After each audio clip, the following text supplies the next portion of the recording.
আজকের এই ভিডিওটা শুধু রিচার্জের বিষয় নিয়ে। এখন রিচার্জের যে দাম বাড়ছে, রিচার্জ করার পরেও দেখবা এক্সট্রা টাকা লাগে যায় গুগল পে থেকে যদি তুমি রিচার্জ করো।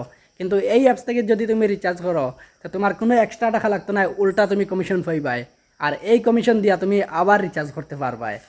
তো এই অ্যাপসটা প্লে স্টোরের মধ্যে অ্যাভেলেবল আছে, সবাই ডাউনলোড করতে পারবাই। আর এর আগে এই ভিডিওটা পুরো ফুল ভিডিওটা দেখো, তারপরে বুঝতে পারবাই যে কত টাকা কমিশন দেয় কি না দেয়, সব কিছু বুঝতে পারবাই। তো এই ভিডিওটা দেখো। তো সবের ফার্স্টে এটার মধ্যে টাকা অ্যাড করতে লাগবো। তো আমার এখানে আছে দেখো 350 টাকা 49 পয়সা, তার কিনারও অ্যাড অপশন আছে। তারপরে এখান থেকে তোমার যত ইচ্ছা অ্যাড করতে পারবাই। তো 500 টাকা অ্যাড করি আমি দেখাই। PhonePe, Google pay, Paytm, UPI option আছে, এখান থেকে যে কোনো একটা দিয়া তুমি টাকা অ্যাড করতে পারবে। তারপরে উপরে দেখো মোবাইল রিচার্জ করার লাগি অপশন আছে। তারপরে উপরে দেখো এটার মধ্যে মোবাইল নাম্বার উঠানোর লাগি একটা অপশন আছে।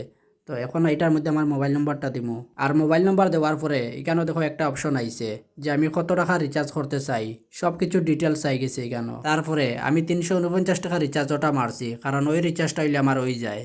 তো ফাইনালি আমার রিচার্জ সাকসেসফুল হয়ে গেছে। আর এই রিচার্জ করিয়া আমি কত টাকা কমিশন পাইছি দেখতেই তো পাররাই।